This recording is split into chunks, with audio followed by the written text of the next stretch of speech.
जय श्री कृष्ण मित्रों, मैं वंदना शुक्ला पुनः एक बार आपके समक्ष श्री कृष्णा यूनिवर्सिटी की ओर से आपके समक्ष उपस्थित हुई हूँ और मैं हिंदी विभाग से हूँ। और जो आज हमारा टॉपिक है हिंदी गद्य साहित्य, और यह बीए सेकेंड ईयर यानी थर्ड सेमेस्टर के लिए, एमए फर्स्ट सेमेस्टर के लिए पाठ्यक्रम में शामिल रहेगा।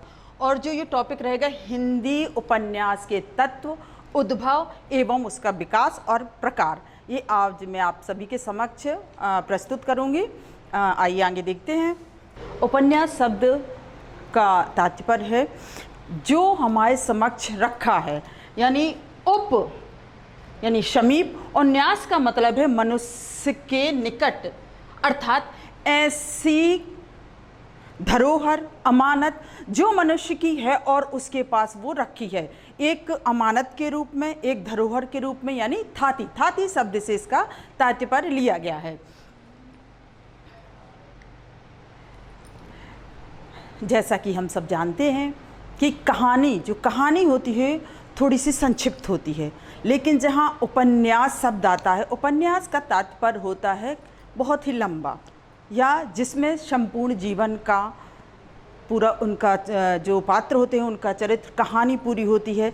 जैसे उपन्यास एक लंबी विधा है, लंबी विधा यानी बहुत ही लंबी विधा है, और यह जो कल्पनाशील दृष्टिकोण मानवीय अनुभवों का अनुभव होता है, यानी जो मनुष्य के द्वारा जो मानवीय दृष्टिकोण है उन सब का वर्णन उपन्यास में किया जाता है। साथ ही साथ उपन्यास का जो उपन्यास होता है उसमें घटनाओं का एक दूसरे से श्रृंखलाबद्ध वर्णन किया हुआ होता है। साथ ही साथ देखते हैं, हमने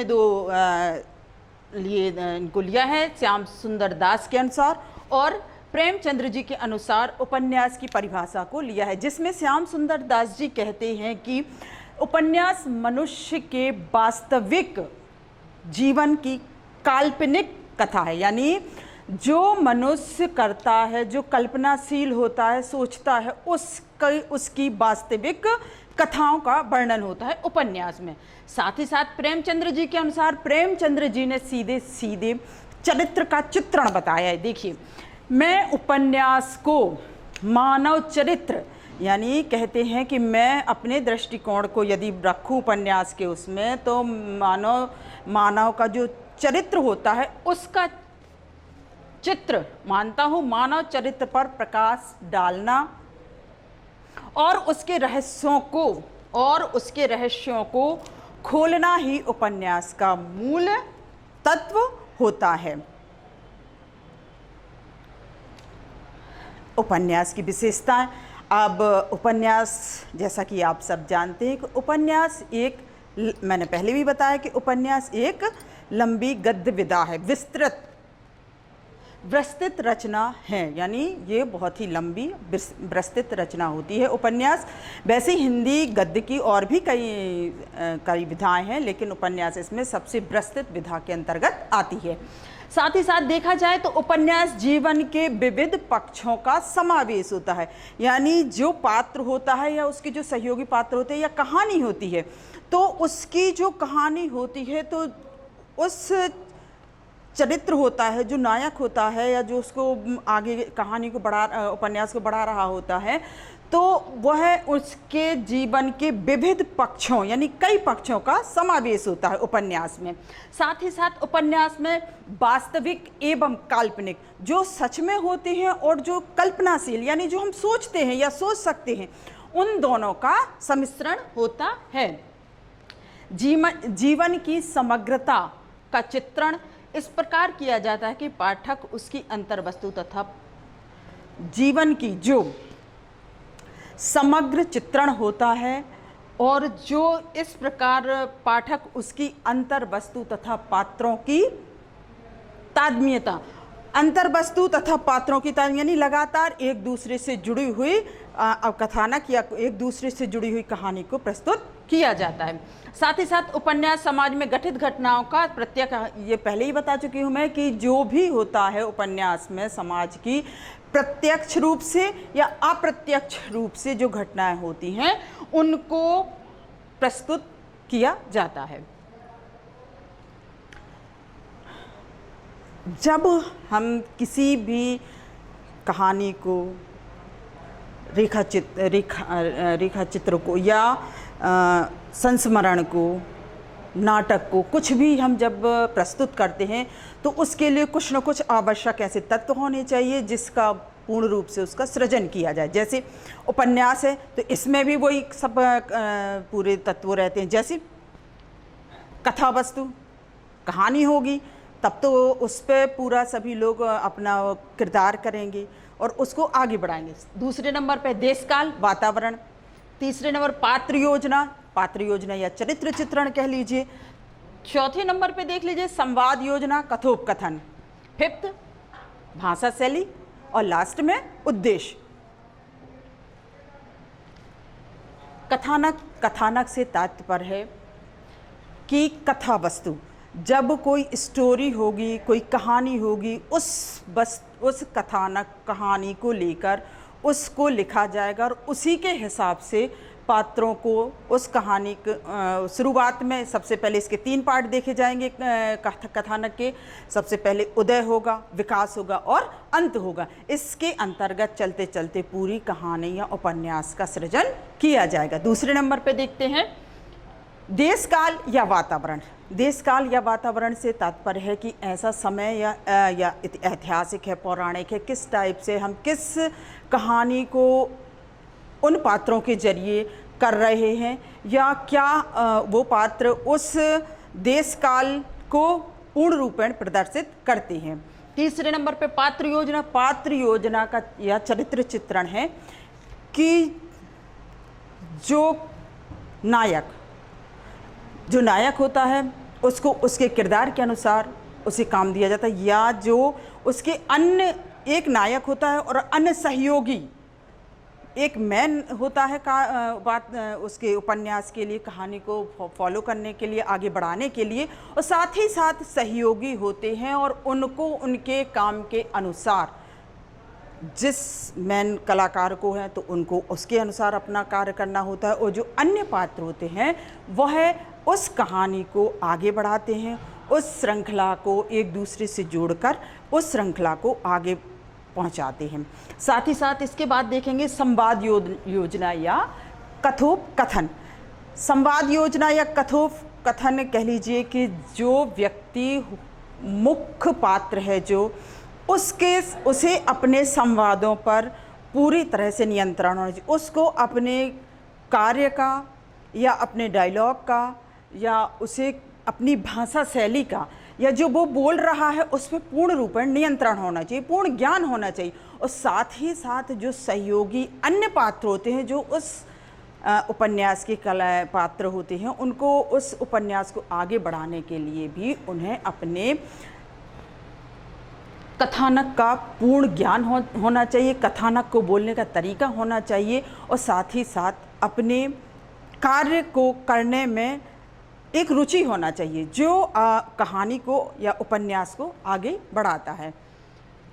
भाषा शैली ऐसी होनी चाहिए कि जिस समय परिवेश जो कहानी को लेकर या जो संवाद है उसमें भाषा शैली में एक प्राकृतता होना चाहिए। अपने उन शब्दों पर, भाषा शैली पर, शब्दावली पर उन्हें पूर्ण ज्ञान होना चाहिए कि हमें किस शब्द को किस तरीके से प्रस्तुत करना है, या हमें अपनी भाषा शैली को, अपने जो हमें डायलॉग्स दिए गए हैं या जो वाक्य दिए गए हैं, हमें पूर्ण रूपेण अपने ऊपर नियंत्रण करके उस स्थिति को देखते हुए जिस प्रकार से हमें प्रस्तुत करना है उस हिसाब से अपने भाषा शैली को प्रस्तुत करना चाहिए। और साथ ही साथ पूर्ण नियंत्रण होना चाहिए, पूर्ण ज्ञान होना चाहिए।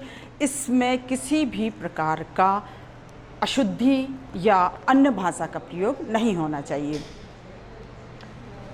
उद्देश्य किसी भी उपन्यास में उद्देश्य से तात्पर्य है कि जिस विषय वस्तु को लेकर या जिस कथानक को, कहानी को लेकर जो उपन्यास की रचना की गई है तो उसमें कोई ना कोई उद्देश्य जरूर छिपा होता है। एक मैसेज होता है समाज के लिए, साहित्य के लिए और साथ ही साथ आने वाली पीढ़ी के लिए। यानी हम जो उपन्यासों से, कहानियों से या किसी भी प्रकार की कोई कथानक से जो सीखते हैं या जिससे हमें कोई शिक्षा मिलती है, ज्ञान मिलती है समाज के बारे में या साहित्य के बारे में तो कुछ ना कुछ एक उद्देश्य जरूर हर किसी में छिपा होता है। आइए अब आगे देखते हैं कि आगे कौन सा बिंदु है। उपन्यास का उद्भव विकास, इसको 4 उसमें बांटा गया है। सबसे पहले देखिए उपन्यास का उद्भव विकास में प्रेमचंद्र पूर्व उपन्यास साहित्य। प्रेमचंद्र के पूर्व यानी जब प्रेमचंद्र जी नहीं लिखते थे उस समय के पहले, लगभग 1870 के आसपास की बात है। उस समय क्या होता था, उस समय का क्या था कि हिंदी साहित्य में, भारत में उपन्यास का लेखन कार्य नहीं हो रहा था। कहीं ना कहीं ये पश्चिमी देशों, यूरोपीय देशों की देन है और इसमें अंग्रेजी भाषाओं के साथ बांग्ला एवं मराठी भारतीय भाषाएं थीं, वह उनके टच में थी अंग्रेजी भाषा की। उस समय पे रविंद्रनाथ टैगोर, बंकिम चंद्र, शरत चंद्र, इन लोगों ने उपन्यास की रचना यूरोप के लिए की थी, लेकिन भारत में या हिंदी साहित्य के क्षेत्र में उस समय उपन्यास नहीं लिखे जाते थे। होते होते जब देखा गया कि 1870 के आसपास जब देखा गया कि भारत की भाषाएं अंग्रेजी भाषा के संपर्क में थी, तो सर्वप्रथम 1870 में एक उपन्यास की रचना हुई बद्धाराम जी फुल्लोरी जी के द्वारा, जिसका नाम था भागवती। और उसमें एक महिला का चरित्र चित्रण है। महिला ने समाज की परिस्थितियों को देखते हुए अपने घर के परिवार के भरण पोषण के लिए, साथ ही साथ अशिक्षा को उसमें दर्शाया गया, नारी का रूप कार्य उसमें दिखाया गया, समस्याएं दिखाई गई हैं। और दूसरा जो 1882 में सर्वप्रथम 1882 में श्री लाला श्रीनिवास जी द्वारा दूसरे उपन्यास की रचना की परीक्षा गुरु, तो उसमें एक समस्या प्रधान था। उसका नायक था जो उसमें उसको चरित्रहीन, मतलब अपने समाज में रहते रहते उसको इस प्रकार से दर्शाया गया कि वह कार्य करते अपने चरित्र को खो बैठता है, लेकिन अंत में अपने मित्रों के सहयोग से अपने चरित्र को पुनः प्राप्त कर लेता है। साथ ही साथ देखा जाए तो विश्व की यदि बात की जाए तो पामेला हिंदी साहित्य का क्या विश्व का प्रथम उपन्यास है। और इतिहास को यदि उठाया जाए, या जो महावीर प्रसाद द्विवेदी जी हैं, इनने लिखा है कि जो सरस्वती उनका प्रकाशन होता था सरस्वती पत्रिका का, उसमें उन्होंने स्पष्ट उल्लेख किया है कि भारतीय साहित्य में या हिंदी साहित्य में यदि उपन्यास की देन है तो वह कहीं ना कहीं पश्चिमी देशों का प्रभाव रहा है। और आचार्य रामचंद्र शुक्ल जी ने बताया है कि हिंदी साहित्य का प्रथम उपन्यास उन्होंने परीक्षा गुरु को ही माना है, जो 1882 में रचा गया था। उस समय जब प्रेमचंद्र जी द्वारा के पूर्व जो लिखे जाते थे उपन्यास, वो 2 प्रकार के होते थे। एक तो अय्यारी, तिलिस्मी या मनोरंजनपूर्ण होते थे। उसी समय चंद्रकांता नाम का एक उपन्यास आया था, जिसमें पूरी तरह से तिलिस्मी जासूसी उपन्यास था, जिसमें बताया गया था कि समाज में तिलिस्मी, मनोरंजन, इन सब को लेके उपन्यासों की रचना की जाती थी। अब आ जाइए प्रेमचंद्र युगीन उपन्यास। प्रेमचंद्र युगीन उपन्यास यानी कहना चाहिए कि प्रेमचंद्र जी के समय में तो उपन्यासों की सीधी बाढ़ सी आ गई। देखा गया है कि प्रेमचंद्र पहले तो सोजे वतन, प्रेमा, इन सब को वो उर्दू में लिखते थे, लेकिन बाद में धीरे धीरे आते आते उन्होंने जब हिंदी में लिखना शुरू किया तो निर्मला में एक अनमेल विवाह का वर्णन किया है, सेवा सदन और रंगभूमि, कर्मभूमि, गवन, गोदान इत्यादि तमाम उपन्यासों का इन्होंने लेखन कार्य किया है। साथ ही साथ उपन्यास में प्रेमचंद्र जी ने समाज में फैली कुरीतियाँ, आडंबर पूंजीपति वर्ग और साथ ही साथ राष्ट्रीय भावना। कहीं ना कहीं देखा गया है कि कृषक वर्ग और कृषक वर्ग के साथ साथ समाज में फैली हुई वो विकृतियाँ, जिसमें एक गरीब व्यक्ति एक पूंजीपति वर्ग से किस प्रकार से दबा हुआ समस्याएं हैं, वर्ग संघर्ष है, इन तमाम चीज़ों का उल्लेख उन्होंने अपने साहित्य में, अपने उपन्यासों में रचना की है। मुंशी प्रेमचंद्र जी ने तो अपने उपन्यासों में हों या कहानियाँ हों, किसी में भी, आप गोदान उठा लीजिए, गबन उठा लीजिए, गबन को पढ़िए। गबन में एक जालपा नाम की स्त्री रहती है जिसका विवाह होता है। विवाह होने के बाद क्या होता है कि उसे अपना बहुत ज़्यादा चंद्रहार से मोह रहता है, जेवरों के मोह से उसका पति अनैतिक कार्य करने लगता है, चोरी करने लगता है। मतलब इन तमाम स्त्रियों की स्थितियों का वर्णन कहीं ना कहीं प्रेमचंद्र ने वेश्यावृत्ति को भी इसी समय में अपने उपन्यासों के माध्यम से व्यक्त किया है। साथ ही साथ देखा गया है कि नारी का यदि वेश्यावृत्ति होना भी कहीं ना कहीं इसके लिए अशिक्षा थी, लेकिन मुंशी प्रेमचंद्र ऐसी नारियों से घृणा नहीं करते थे। वो कहीं ना कहीं समाज की विकृति और समाज की समस्याओं से जूझती हुई महिलाओं के लिए उन्होंने लिखा है।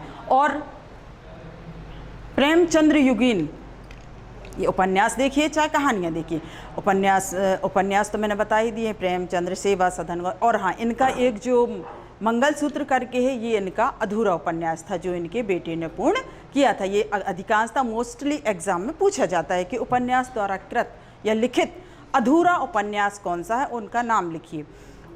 इसके बाद आप देख लीजिए उपन्यासों में ये हो गया। कहानियों में आप देख लीजिए तो इनकी कितनी कहानियाँ हैं जो वर्ग संघर्ष, सामाजिक समस्याएं, क्रूतियाँ, आडंबर, आर्थिक स्थिति कमज़ोर होना। आप देखिए इनकी कहानियाँ, जैसे पूस की रात में रात भर जागता है, सुबह से उसका नीलगाय पूरा खेत खाली कर जाता है, गरीब किसान है, ठंड में ठिठुरता है। साथ ही साथ बड़ी घर की बेटी देख लीजिए, बड़ी घर की बेटियां कैसी होती हैं, उनका विवाद हो जाता है साथ, लेकिन अंत में वो मान जाती है स्त्री। और ईदगाह देख लीजिए, चमीटा लेता है उनका ईदगाह मेले में जाके अपनी माँ के लिए। यानी कहीं ना कहीं गरीबी, औरतों की गिरती हुई दयनीय स्थिति, इन सबको उन्होंने अपनी कहानियों में या उपन्यासों में अपना स्थान दिया है। अब आगे देखते हैं प्रेमचंद्रोत्तर उपन्यास साहित्य। प्रेमचंद्रोत्तर उपन्यास साहित्य में प्रेमचंद्र जी के बाद जो पूर्ण रूप से बदलाव आ गया था, भाषा शैली को लेके बहुत सारी चेंजिंग आ गई थी, बदलाव आ गया था।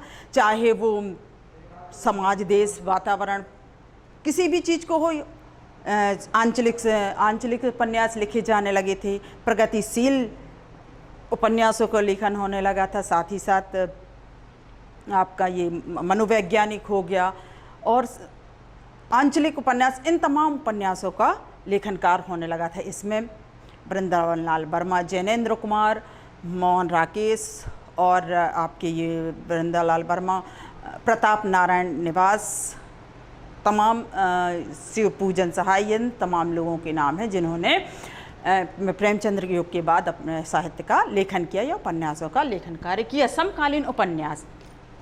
समकालीन उपन्यासों में वो उपन्यास हैं जो समय पहले देखा गया, ऐतिहासिक चीज़ों को लेके लिखा गया, उनसे हटके जो समाज में या जो विकृतियाँ थीं या जो समस्याएं थीं या जो वर्ग संघर्ष चल रहा था, पूंजीपति, कृषक, गरीब, मजदूर, इन सब के साथ जो समस्याएं हो रही थी या जो सब कुछ चल रहा था, वह समकालीन निबंधों में, उपन्यासों में लिखा गया।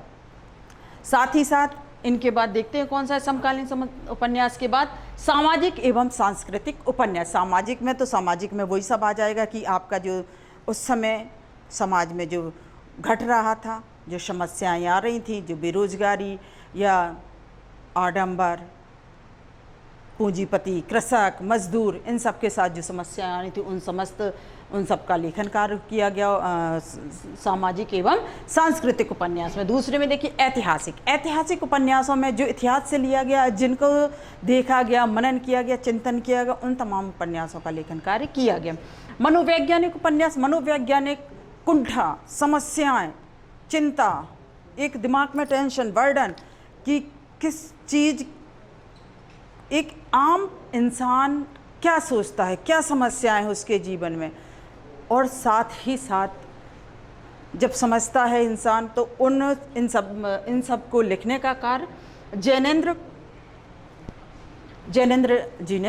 कुमार जी ने लिखना प्रारंभ किया। और मनुष्य के साथ जो समस्याएं घट रही थी, अंतरात्मा अंतर्द्वंद चल रहा था, एक अपने किसी से जो बोल ना पाए, जो अंदर ही अंदर घुनता रहे, या कुंठाएं हो जाती हैं जो कुंठा का रूप ले लेती हैं, जो बोल ना पाए, इन तमाम शीर्षकों को लेकर जैनेंद्र कुमार ने अपने साहित्य में उपन्यास कई रचना की। आंचलिक उपन्यास, आंचलिक उपन्यास से तात्पर्य है क्षेत्र विशेष, या जो एक एरिया को, एक सीमा में जो जिन उपन्यासों का लेखन कार्य किया जाता है।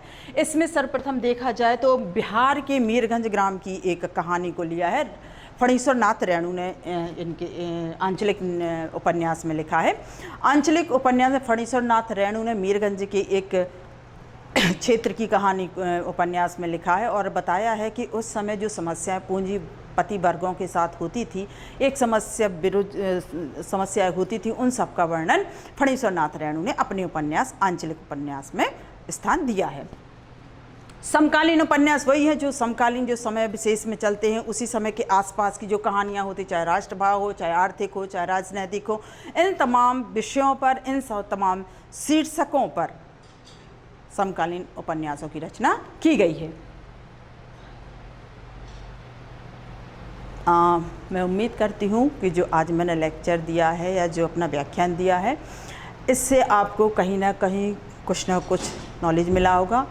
बहुत ही जल्दी किसी नए शीर्षक को लेके मैं वंदना शुक्ला पुनः आप सभी के समक्ष उपस्थित होंगी। तब तक के लिए जय हिंद, जय भारत।